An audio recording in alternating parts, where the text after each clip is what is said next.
Olá pessoal, nós vamos falar sobre as interações ecológicas, que é um assunto extremamente relevante no estudo da ecologia. Para que nós abordemos essa temática, é de suma importância que a gente tenha o conceito do que é um ecossistema.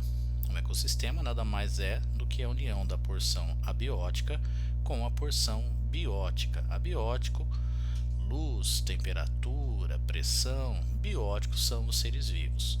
E as relações ecológicas são justamente a relação entre esses seres vivos. Nós podemos agrupar e organizar essas relações dividindo-as em dois grupos: as relações intraespecíficas e as relações interespecíficas. As intraespecíficas são aquelas que ocorrem com organismos da mesma espécie, e as interespecíficas, aquelas que ocorrem com organismos de espécies diferentes. Os dois tipos de relações, essas duas classificações, elas podem ainda diferenciar-se em relações harmônicas, também chamadas de positivas, e as relações desarmônicas, também chamadas de negativas. Nas relações harmônicas, não há prejuízo para nenhuma das espécies envolvidas, porém a relação desarmônica ela tem pelo menos um dos organismos dessa relação com algum prejuízo. Nessa perspectiva, nós vamos começar a falar das relações intraespecíficas harmônicas. Então, são relações de organismos da mesma espécie, que não existe desvantagem para nenhuma delas, e o benefício pode ocorrer, mas ele é facultativo para as espécies que estão se relacionando. Nós vamos falar então das colônias e das sociedades. Uma colônia nada mais é do que um agrupamento de indivíduos da mesma espécie que existe um profundo grau de interdependência entre os envolvidos. Essa interdependência leva ao ponto deles não conseguirem viver isolados. Nessa relação, nesse agrupamento de organismos, pode ou não existir divisão de trabalho. Então, nós temos como exemplos as relações coloniais das cracas, dos corais, das esponjas. Em algumas dessas colônias existe a divisão de trabalho, como a gente pode observar na caravela portuguesa, onde nós temos os flutuadores, a estrutura reprodutora, a estrutura de defesa, que são organismos com funções diferentes, e também a colônia do Volvox globator, que é um protista. Nessa colônia nós vamos ter organismos que são responsáveis pela reprodução e outros que são responsáveis pelo deslocamento dessa colônia no meio aquático. Então a gente pode observar nessa imagem uma colônia de Volvox. Já as relações das sociedades, essas são agrupamentos de organismos que eles têm a capacidade de viver isoladamente, porém eles passam a viver na coletividade porque há benefício para eles. Os indivíduos de uma sociedade eles podem ter uma certa independência física um dos outros. Existe em alguns casos algumas diferenciações de trabalho e também da estrutura corpórea, como a gente pode observar nas abelhas, nas formigas, nos cupins.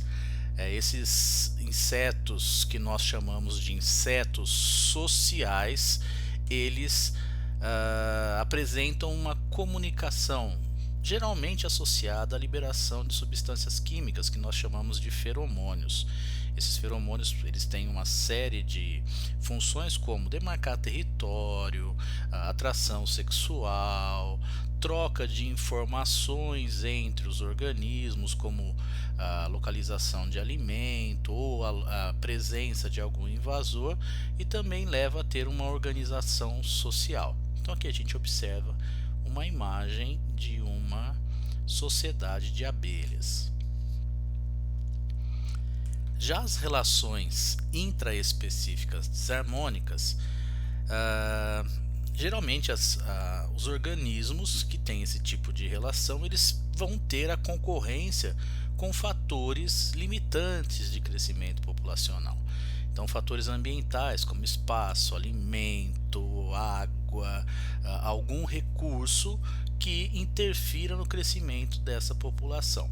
Então, a relação ela está intimamente relacionada com a densidade desses indivíduos que estão envolvidos nesse ambiente. Então, essa relação nós temos como desarmônica o canibalismo. O canibalismo é um tipo de relação na qual um organismo se alimenta de outro da mesma espécie. Então, ele mata e come um organismo da mesma espécie. Isso ocorre com escorpiões, ocorre com aranhas, com peixes, pode ocorrer na espécie humana, porém ela vai receber um outro nome, é chamada de antropofagia. Antropo, do grego, que significa homem, e fagia, que seria comer. Então nós temos aqui nessa imagem um louva-a-Deus fêmea se alimentando do macho após o processo de cópula. Iniciando as relações interespecíficas, vamos começar pelas harmônicas. Então são aquelas que ocorrem entre organismos de espécies diferentes e nós vamos observar a protocooperação, o mutualismo, o comensalismo e o inquilinismo. É interessante a gente abordar que as relações harmônicas não necessariamente elas serão benéficas para as duas espécies. A relação pode ser indiferente para um dos envolvidos. Nós temos o comensalismo. O comensalismo é uma associação em que uma das espécies, que nós chamamos de comensal, ela tem o benefício, não vai causar nenhum prejuízo e também não vai haver benefício para o outro envolvido. O termo comensal, ele pode ser definido como aquele que se alimenta, que come à mesa de outro.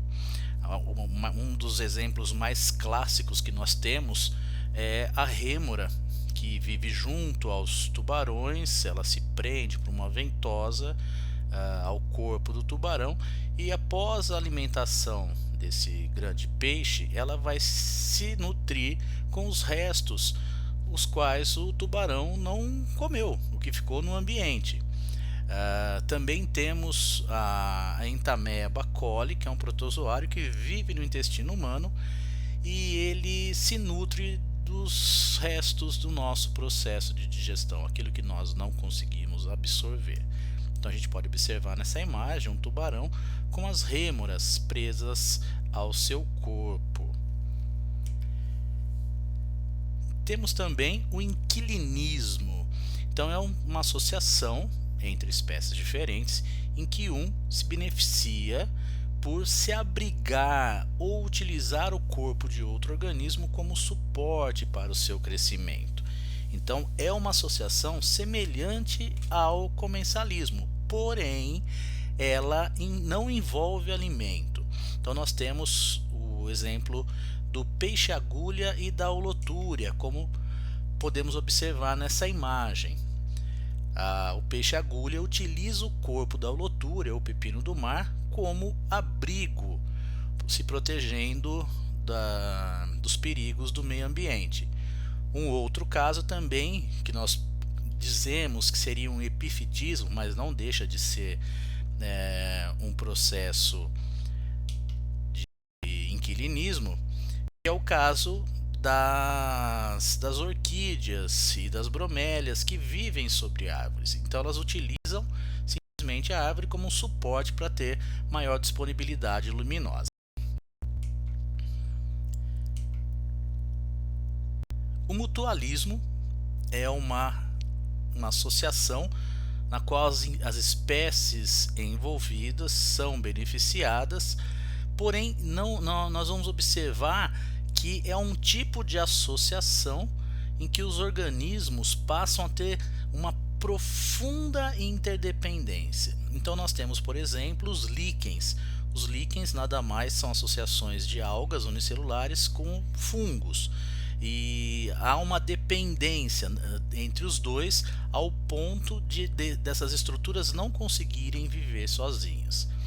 Os cupins e os protozoários também é um tipo de mutualismo. Cupim capim não consegue digerir a celulose. Quem realiza esse processo são os protozoários que vivem no seu sistema digestório. Temos também os ruminantes e os micro-organismos que vivem no seu estômago, que também esses micro-organismos realizarão a digestão da celulose, que é o alimento dos ruminantes. E vegetais que apresentam nas suas raízes micro-organismos que auxiliam na fixação de nutrientes. Então nós temos aqui a imagem do gado, de vaca, a qual apresenta micro-organismos no seu estômago compartimentalizado, e aqui micorrizas, uma associação entre os vegetais e fungos. A protocooperação é uma associação na qual os organismos se beneficiam, porém, diferente do mutualismo, ela não é obrigatória. Nós temos como exemplos o caramujo paguro e actínia. Temos também o pássaro palito e o crocodilo. O pássaro palito se alimenta de resquícios alimentares que ficam entre os dentes do crocodilo. Para ele isso é uma fonte alimentar, e para o crocodilo é um processo de limpeza, além de serem retirados alguns parasitas que ficam na boca. Também o anu e o gado. O anu é uma ave que se alimenta de ectoparasitas que existem na pele desse animal. Para o anu é uma fonte alimentar. Para o gado ele está se livrando desses organismos que trazem prejuízo, que a gente observa nessa imagem. A sinfilia é um processo, é uma associação na qual um organismo se beneficia da atividade de outro organismo, que é o caso da relação entre as formigas e os pulgões. Muitas vezes essa associação é confundida com o esclavagismo, porém não se observa na relação entre as formigas e os pulgões hostilidade, agressividade.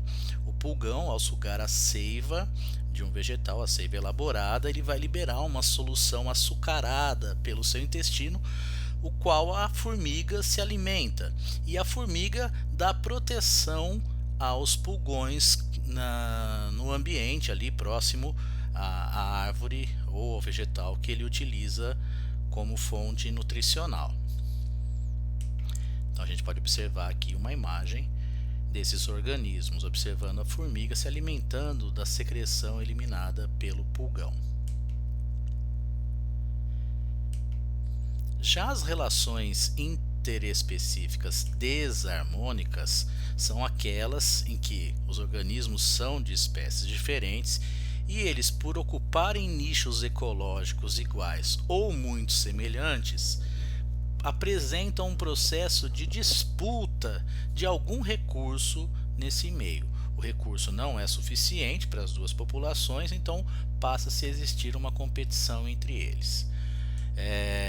Nós vamos observar o amensalismo, também chamado de antibiose, que é uma relação em que uma espécie vai impedir o crescimento ou a reprodução de outra espécie.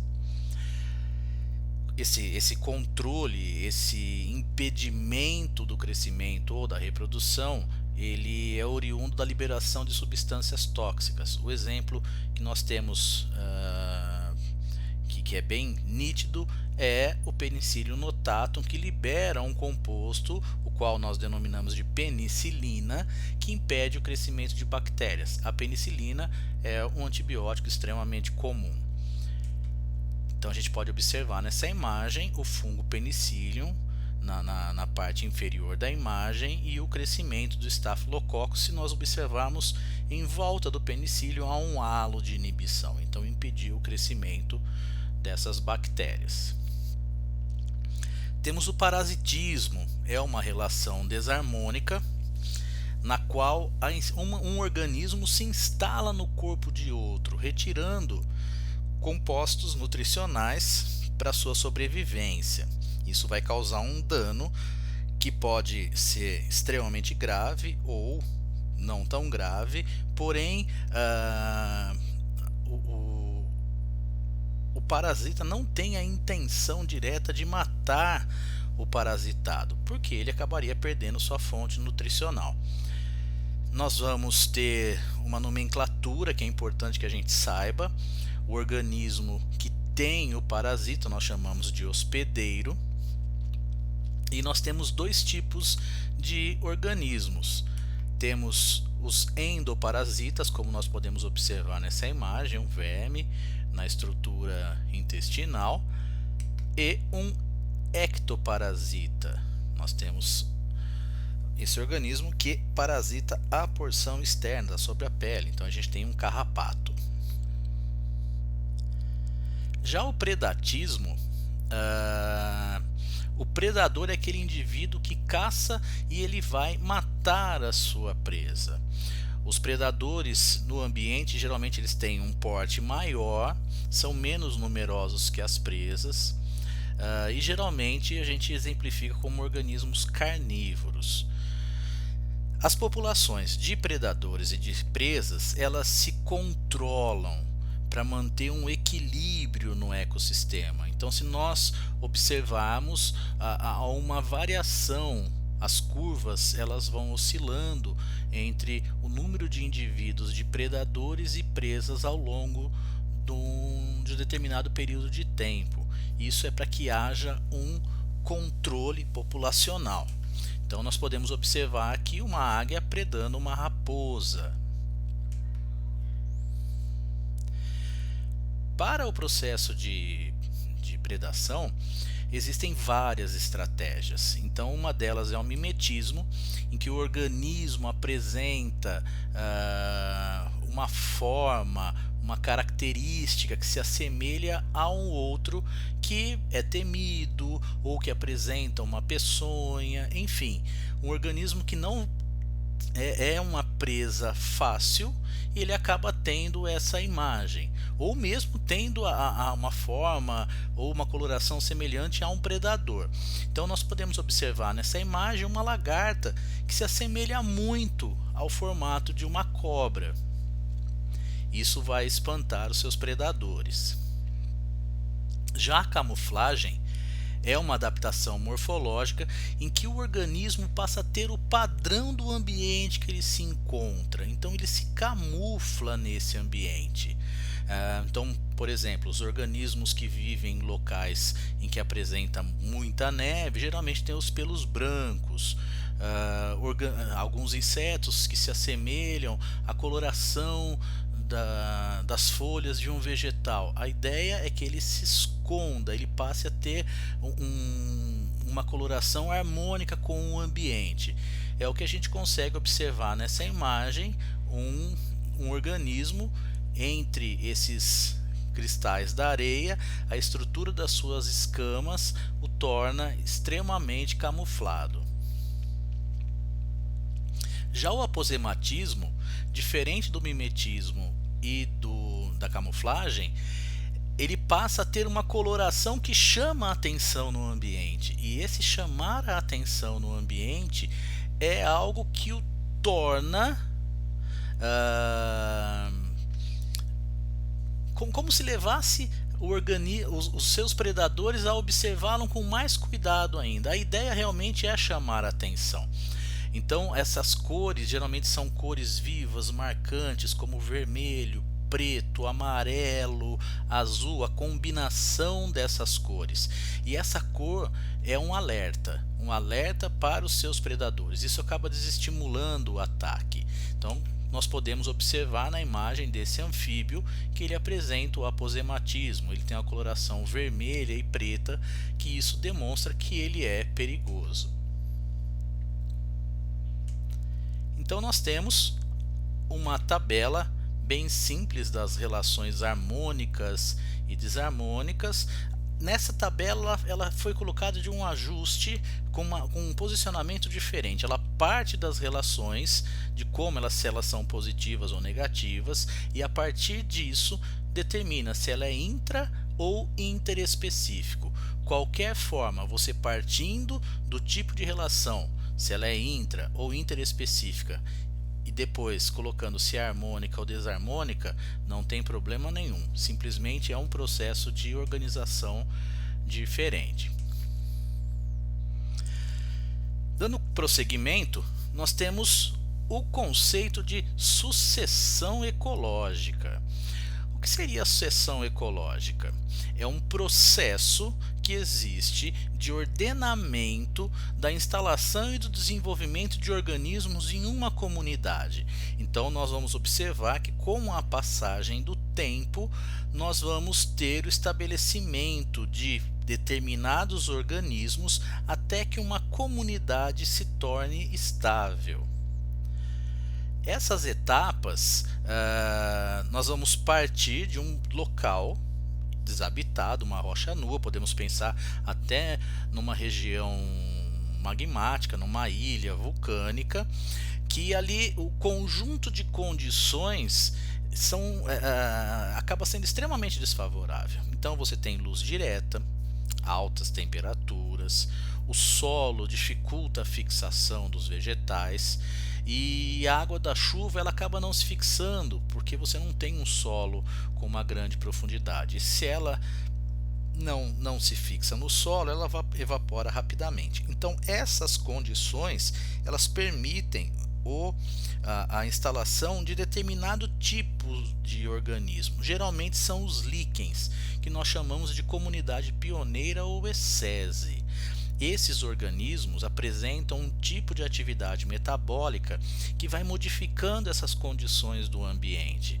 Então, a liberação de ácidos, por exemplo, dos líquens, começam a corroer a rocha e nós vamos ter a formação de camadas ainda finas, mas já algumas camadas de solo.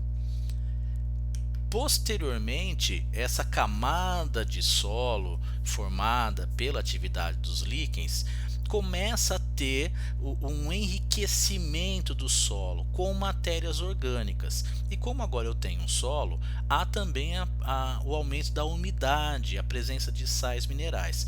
Repare que o ambiente foi modificando.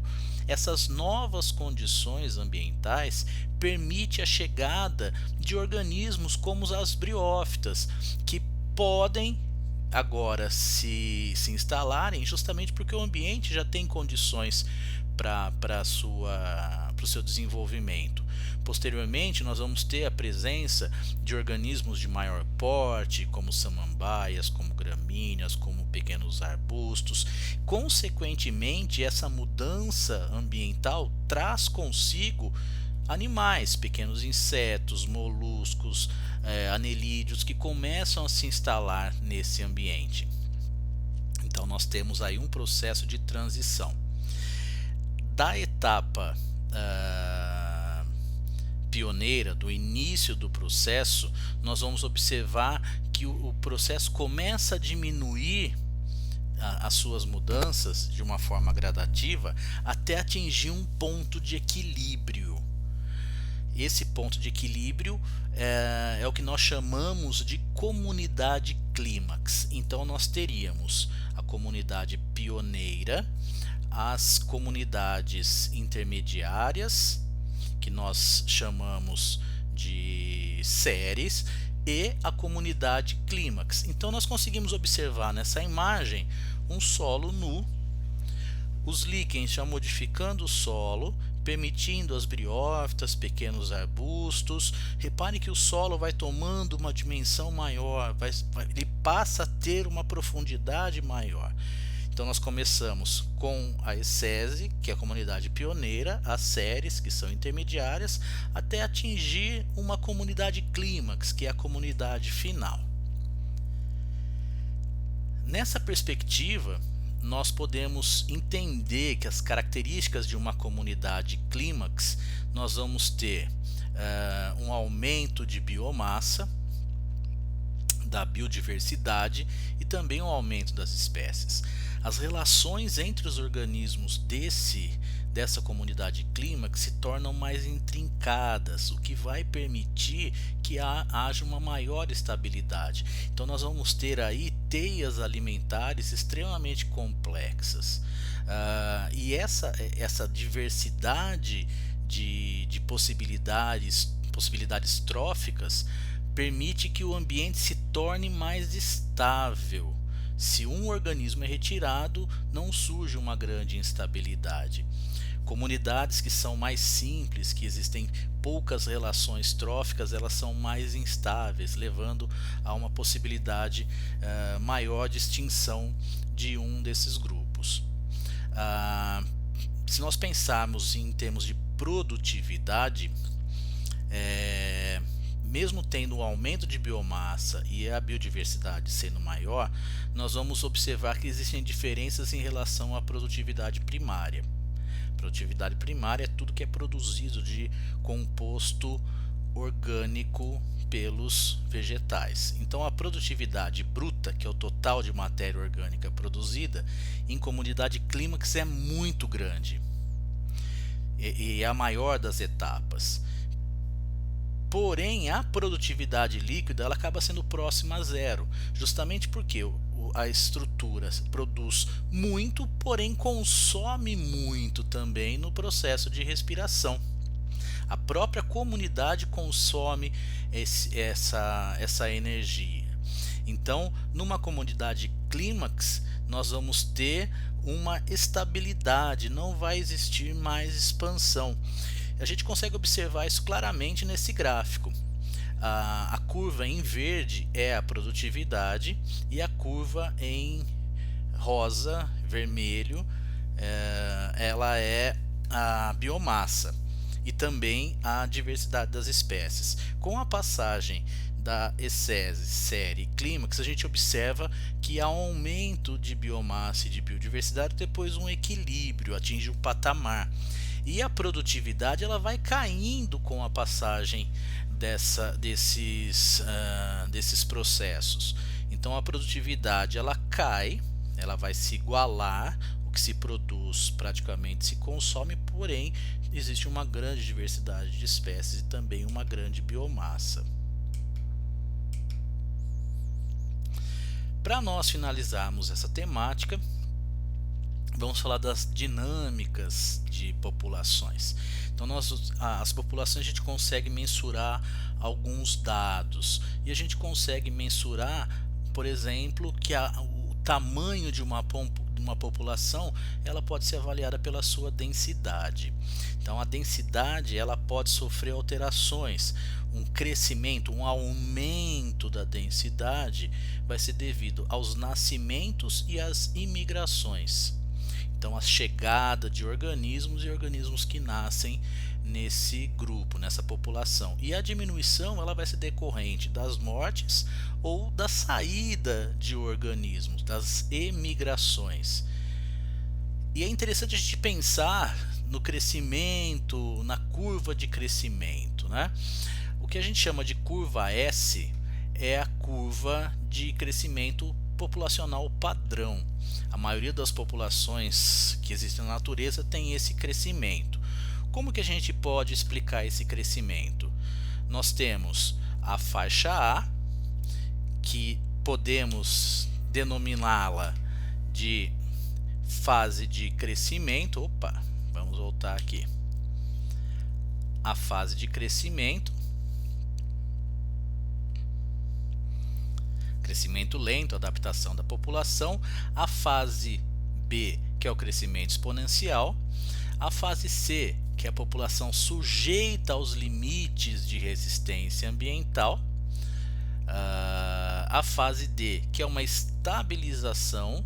Nós vamos observar que ocorrem oscilações no tamanho da população em torno de uma média, então ela cresce, diminui, e a fase E, que é a curva teórica de crescimento, se a gente não tiver interferência dos fatores de resistência ambiental.